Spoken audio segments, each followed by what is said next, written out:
भ्रष्टाचार के काले कारनामों का इतिहास रचने वाली सरकार का नाम है हेमंत सोरेन की सरकार। झारखंड के जितने विभाग हैं उन विभागों में अगर आप हाथ डालिएगा तो सिर्फ काजल ही काजल नजर आएगा। लोकतांत्रिक संस्थाओं का सम्मान करना चाहिए, न्यायालय का सम्मान करना चाहिए, लेकिन जिस प्रकार से सत्ताधारी दल, चाहे वो झारखंड मुक्ति मोर्चा हो, कांग्रेस हो और आरजेडी के नेताओं ने जिस प्रकार से राजनीतिक नौटंकीबाजी करने का काम किया और ऐसा जनता के सामने अपने आप को पेश करने का काम किया जैसे लगता था कि देश की आजादी की लड़ाई लड़ करके वो आ रहे हैं। ऐसा बयानबाजी हुआ जैसे लग रहा था कि झारखंड के आंदोलन में माननीय मुख्यमंत्री जी का बहुत बड़ा योगदान रहा हो। ऐसा महसूस हो रहा था जैसे वो भ्रष्टाचार के खिलाफ संघर्ष करके बयानबाजी कर रहे। ऐसा महसूस हो रहा था कि राज्य की जनता को राहत देने का वो काम करके आए थे। अरे वो तो गए थे भ्रष्टाचार के आरोप में। जो उनके बगल में कांग्रेस नाम की जो राजनीतिक संगठन जो उनका सहयोगी बना है, देश के 1952 से लेकर के 2014 तक 91 बार धारा 356 का प्रयोग करते हुए राष्ट्रपति शासन लगाते हुए, इसलिए अस्थिर करने वाले के साथ बैठ करके भारतीय जनता पार्टी पर आरोप मत लगाइए मुख्यमंत्री जी। और आपके पिताजी माननीय शिबू सोरेन जी को कई बार जेल भेजने वाली कांग्रेस है। जब राज्य को अलग राज्य बनाने में जब अवसर आया था तो झारखंड मुक्ति मोर्चा ने एक नहीं 13 बार आंदोलन बेचने का काम किया था। अरे भारतीय जनता पार्टी की सरकार, अटल जी की सरकार आई तब जाकर ये राज्य बना। इसलिए अलग राज्य बनाने का जो दावा करते हैं वो भूल जाइए। और दूसरी बात है, ये राज्य का आंदोलन, अलग राज्य का आंदोलन कोई शिबू सोरेन या झारखंड मुक्ति मोर्चा से शुरुआत नहीं हुई है।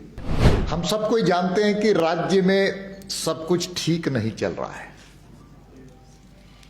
ये राज्य में राजनीतिक अराजकता है, वित्तीय अराजकता है, और तो और पूरे झारखंड के मस्तक पर आज प्रश्न चिन्ह लगाने वाली बैठी हुई सरकार हेमंत सोरेन की सरकार है। इस राज्य के अंदर हम सब कोई जानते हैं भ्रष्टाचार की छूट लगातार 32 महीने से की जा रही है।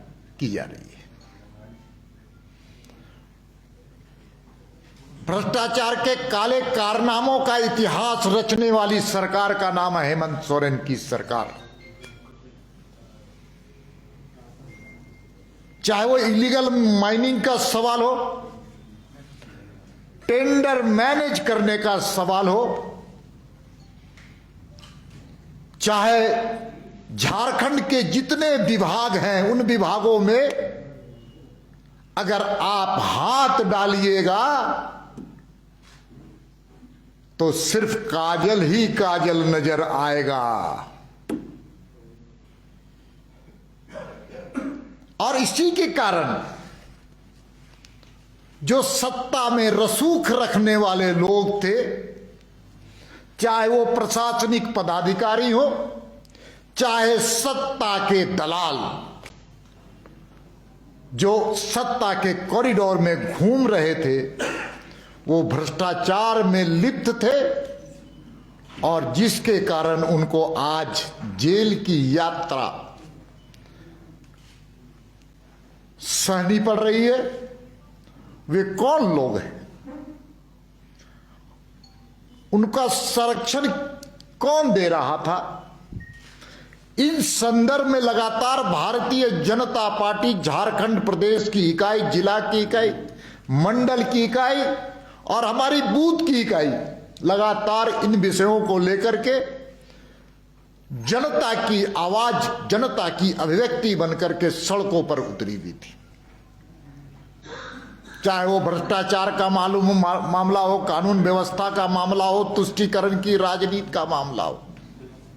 और अब सब कोई जानते हैं, जिसके कारण भारतीय जनता पार्टी के कार्यकर्ताओं को यातना भी सहनी पड़ी, फर्जी मुकदमे भी राज्य के सरकार के द्वारा की गई।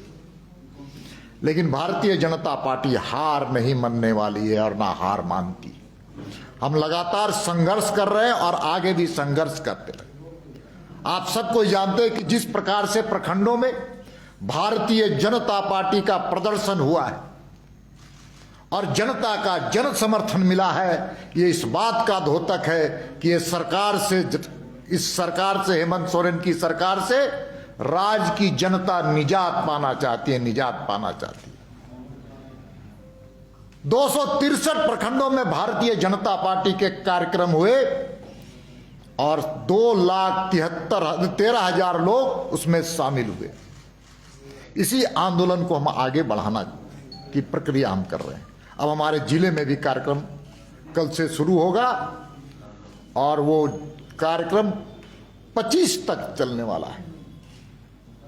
दोस्तों, हम सबको जानते हैं कि ईडी के द्वारा राज्य सरकार के सम्मानित मुख्यमंत्री को समन दिया गया था और भारतीय जनता पार्टी की मान्यता है कानून का सम्मान सबको करना चाहिए, लोकतांत्रिक संस्थाओं का सम्मान करना चाहिए, न्यायालय का सम्मान करना चाहिए। लेकिन जिस प्रकार से सत्ताधारी दल, चाहे वो झारखंड मुक्ति मोर्चा हो, कांग्रेस हो और आरजेडी के नेताओं ने जिस प्रकार से राजनीतिक नौटंकीबाजी करने का काम किया और ऐसा जनता के सामने अपने आप को पेश करने का काम किया जैसे लगता था कि देश की आजादी की लड़ाई लड़ करके वो आ रहे हैं। ऐसा बयानबाजी हुआ जैसे लग रहा था कि झारखंड के आंदोलन में माननीय मुख्यमंत्री जी का बहुत बड़ा योगदान रहा हो। ऐसा महसूस हो रहा था जैसे वो भ्रष्टाचार के खिलाफ संघर्ष करके बयानबाजी कर रहे। ऐसा महसूस हो रहा था कि राज्य की जनता को राहत देने का वो काम करके आए थे। अरे वो तो गए थे भ्रष्टाचार के आरोप में। बड़ा दुखद बात। हर झारखंड जो वर्तमान राज्य की सरकार है, वो राज्य की सरकार लगातार काले कारनामों का इतिहास बनाने वाली सरकार है। महिलाओं के अनाचार के सवाल पर दुनिया में, भारतवर्ष में प्रथम, हत्या के मामले में भारत में प्रथम और विकास के मामले में पूरी तरह से शून्यता। ये हम नहीं कह रहे हैं, जो भारतवर्ष के जो सर्वेक्षण जो आए हैं वो बहुत ही घोर आपत्तिजनक, अपमानजनक है झारखंड के लिए। और तो और एक नया रिकॉर्ड भी यहां पर बनाने का काम इस राज्य के मुखिया ने किया। पहली बार देश की आजादी के बाद पहली बार कोई मुख्यमंत्री को ईडी समन किया है, जिसके चलते 3.5 करोड़ जनता के मस्तिष्क नीचे हुआ है। आज भी जो कुछ मुख्यमंत्री जी को भूलने की भी आदत हो गई है। वे पंकज मिश्रा को पहचानते नहीं, वे अमित अग्रवाल को भी नहीं पहचानते, पूजा सिंघल को भी नहीं पहचानते और दाऊ यादव जो आज फरार है, वो फरार है कि फरार करवाया गया है। ये भारतीय जनता पार्टी की मांग है कि जल्द से जल्द उसको गिरफ्तार किया जाए। कई बातें दाऊ यादव के गिरफ्तारी के बाद चीजें आएंगी। इसलिए आज मैं इतना ही कहना चाहता हूं कि नगर निगम के चुनाव की घोषणा हुई है और नगर निगम की चुनाव की घोषणा होने वाली है, और नगर निगम की चुनाव की घोषणा बिना पिछड़े वर्ग को आरक्षण दिए की जा रही है। राज्य की सरकार एक तरफ पिछड़ों का मसीहा बनने का प्रयास करती है तो दूसरे तरफ से नगर निगम में पिछड़ों के अधिकारों से वंचित करते हुए चुनाव की घोषणा करने जा रही है। दूसरे तरफ आप सब कोई जानते हैं कि नगर निगम में जब से ये सरकार बनी है, हेमंत सोरेन की सरकार, तब से होल्डिंग टैक्स में इजाफा हुआ है। जो वाटर कनेक्शन था उसमें इजाफा हुआ है। नागरिक सुविधाओं का अभाव हुआ है और नगर निगम के चुनाव में सामाजिक समरसता को भी तोड़ने का ये षड्यंत्र कर रहे हैं। इसलिए भारतीय जनता पार्टी की मांग है कि पिछड़ों का अधिकार को वंचित न करते हुए पिछड़ों के अधिकारों के साथ युक्त ये चुनाव हो। साथ ही साथ हम सब जानते हैं कि राज्य में मुख्यमंत्री जी इतना विधवा विलाप कर रहे हैं, राजनीतिक नौटंकीबाजी कर रहे हैं। थोड़ा इस राज्य की गवर्नेंस के बारे में भी वो थोड़ा विचार करें कि किस प्रकार से प्रधानमंत्री जी के द्वारा भेजे हुए नितांत आवश्यक लोगों के लिए गरीब कल्याण अन्न योजना में मात्र 12% लोगों को अक्टूबर में लाभ देने का काम किया गया। मात्र 88% माल की कालाबाजारी हुई है इस राज्य में। 12% जो गरीब केंद्र से भेजे हुए अन्न है, प्रधानमंत्री गरीब कल्याण अन्न योजना, उनका 88% हिस्सा कालाबाजारी हुआ। और उस कालाबाजारी में इस सरकार में बैठे हुए सत्ताधारी दल का भी पूरी तरह से संरक्षण और समर्थन है। हम सब जानते हैं कि प्रधानमंत्री आयुष्मान योजना पूरे भारतवर्ष में सबसे बेहतर और गरीबों के स्वास्थ्य बेहतर करने के लिए ये योजना लाई गई थी। लेकिन यहां की सरकार ने इस योजना का नाम बदल देने का काम किया और मुख्यमंत्री आयुष्मान योजना बदल करके मुख्यमंत्री आयुष्मान योजना करने का काम किया। और जब से इस योजना का नाम बदला है तब से राज्य की सरकार अपने हिस्से की राशि हॉस्पिटल में नहीं देने के कारण गरीबों का इलाज नहीं हो पा रहा है। इसके दोषी कौन है ये मुख्यमंत्री जी बताना चाहिए। हम इसी प्रकार से कह सकते हैं कि बिजली की हालत पूरे प्रदेश में पूरी तरह से चरमराई हुई है। झारखंड की रांची, राजधानी रांची में मात्र 12 घंटे तक बिजली मिल पा रही है। बहरागोड़ा, साहेबगंज, राजमहल, संथाल परगना के कई हिस्से पर आज भी बिजली मात्र 2 से 3 घंटे मिल रही है। इसलिए मुख्यमंत्री जी, आप जो राजनीतिक नौटंकी कर रहे हैं उससे बेहतर है कि आप जनता के हितों का ध्यान रखते हुए बिजली कैसे बेहतर हो, अनाज कैसे पहुंचे, आयुष्मान योजना कैसे ठीक हो, इस पर विचार करना चाहिए। उसी प्रकार से रिम्स के बारे में आप सब जानते हैं, सबसे अच्छा मॉडल हॉस्पिटल बनाने की कल्पना हमारी रही है। आरएमसीएस से रिम्स करने की योजना इसी तहत थी। 400 करोड़ रुपया उसमें खर्च होता है। आज क्या स्थिति, हाईकोर्ट की टिप्पणी आ रही है। और यहां पर जो स्वास्थ्य मंत्री है क्या कर रहे हैं, मुख्यमंत्री जी क्या कर रहे हैं, हेल्थ सेक्रेटरी क्या कर रहे हैं। इसलिए पूरी तरह से पूरी राज्य में चरमराई हुई व्यवस्था है। हम सब कोई जानते हैं कि बिजली के अभाव में भी धनबाद में एक पेशेंट को टॉर्च से उसकी सर्जरी हुई। इस तरह से हम देखते हैं कि पूरी तरह से आदिवासी और पिछड़े समाज की और दलित समाज की चिंता व्यक्त करने वाली सरकार वास्तविकता में इसके अलग है। जो गरीबों को, गरीब छात्रों के लिए कल्याण विभाग के द्वारा आदिवासी और दलित समाज के लिए जो पोर्टल के माध्यम से जो उनको राशि मिलती थी, जिसको कौन राशि कहते हैं, उन पोर्टल में छात्रों को, पोर्टल के माध्यम से छात्रों को कल्याण विभाग के द्वारा छात्रवृत्ति मिलती थी। उस छात्रवृत्ति आज लाखों छात्रों को नहीं मिल पा रही है, क्योंकि पोर्टल खुल नहीं पा रहा है। गरीब छात्र आज परेशान है। दलित समाज, आदिवासी समाज के बच्चों को जो छात्रवृत्ति मिलती थी, वो छात्रवृत्ति नहीं मिल पा रही है, और जिसके कारण लाखों बच्चों के भविष्य के साथ ये राज्य की सरकार खिलवाड़ कर रही है। मुझे याद है कि जब भारतीय जनता पार्टी की पहली सरकार बनी थी 2000 में, तो बच्चों के स्कूल में जो ड्रॉप आउट होता था, उसको खत्म करने के लिए, कम करने के लिए बच्चियों को साइकिल देने की योजना थी। लेकिन दुर्भाग्य से राज्य की सरकार, वर्तमान राज्य की सरकार, जो बच्चियों के लिए साइकिल देने की जो योजना थी, उसको भी आज खटाई में पड़ी हुई है, जिसके कारण बच्चियों को नहीं मिल पा रहा है।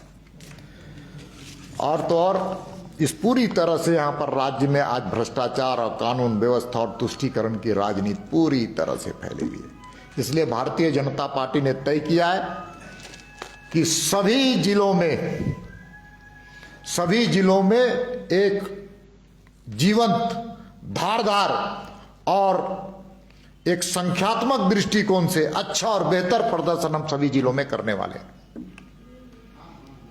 और रांची से कल इसका हम लोग शुभारंभ करेंगे, जो 25 तारीख को दुमका में समाप्त होगा। इसलिए हमारी ओर से इतनी ही बात कहनी थी। एक बात और मैं आपको कहना चाहता हूं, लगातार राज्य की सरकार भारतीय जनता पार्टी पर आरोप लगाती है कि राज्य को अस्थिर करने का प्रयास किया जाता है। मैं उनको केवल स्मरण कराना चाहता हूं कि जो उनके बगल में कांग्रेस नाम की जो राजनीतिक संगठन जो उनका सहयोगी बना है, देश के 1952 से लेकर के 2014 तक 91 बार धारा 356 का प्रयोग करते हुए, राष्ट्रपति शासन लगाते हुए 91 बार राज्य में राष्ट्रपति शासन लगाने का काम किया है। मुझे याद है कि जब राम जन्मभूमि का आंदोलन चल रहा था और उस वक्त भगवान श्री राम के नाम पर राम मंदिर के बारे में जब आंदोलन चल रहा था, तो उस वक्त भी भारतीय जनता पार्टी के 4 राज्यों को अपदस्थ करने का काम कांग्रेस के लोगों ने किया था। इसलिए अस्थिर करने वाले के साथ बैठ करके भारतीय जनता पार्टी पर आरोप मत लगाइए मुख्यमंत्री जी।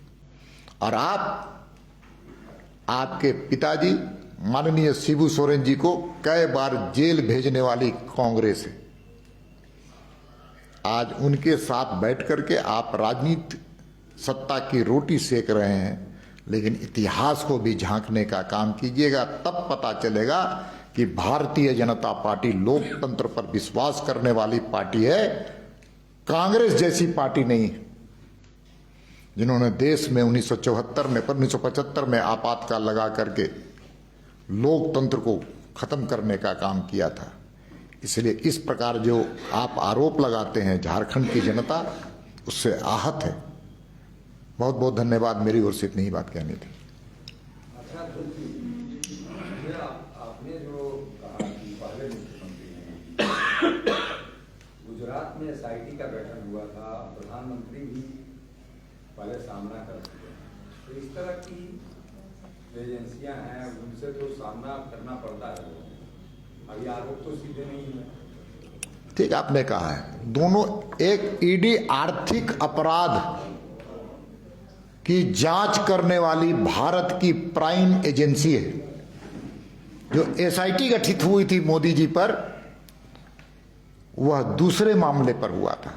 आर्थिक अपराध कभी भी अपराधी या आर्थिक पूछताछ जिसको करने का काम मोदी जी ने कभी किसी SIT ने नहीं किया था। वो तो हत्या का मामला नहीं था वो। थोड़ा उसको आप थोड़ा नहीं, उसको कॉम्युनल वायलेंस के सवाल पर हुआ। दंगा में नहीं है हत्या अलग चीज है, कॉमनल वायलेंस अलग चीज है अशोक जी। ये दुमका में 10 सीआईएसएफ के फायरिंग से 4 लोगों की मौत हुई है। धनबाद में देखिए, कई लोग घायल भी हैं। किसी की भी हत्या होना, किसी को गोली से लगकर उसकी मौत होना, उसको हम अच्छा और बेहतर नहीं मानते हैं। लेकिन सच ये है कि पूरे प्रकरण की जांच होनी चाहिए और कोयला चोरी पर रोक लगनी चाहिए। सर, ये जेएमएम का एक नारा है,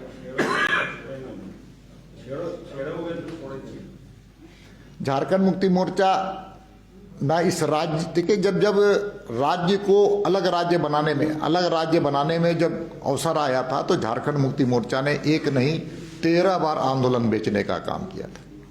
13 बार। उसी में नरसिम्हा राव की सरकार को बचाने का, उसी में जैक का, बूटा सिंह को रांची दौरा और उसमें इनके नेताओं के द्वारा संधि और समझौता होना। तो राज्य तो पहले बन चुका था और खरीदने वाला कौन था? कांग्रेस था। अरे भारतीय जनता पार्टी की सरकार, अटल जी की सरकार आई तब जाकर ये राज्य बना। इसलिए अलग राज्य बनाने का जो दावा करते हैं वो भूल जाइए। और दूसरी बात है, ये राज्य का आंदोलन, अलग राज्य का आंदोलन कोई शिबू सोरेन या झारखंड मुक्ति मोर्चा से शुरुआत नहीं हुई है। इसका इतिहास देश के आजादी से पहले का है, संघर्ष का। विवेकानंद विद्या मंदिर स्कूल एक CBSE affiliated English medium coed school है।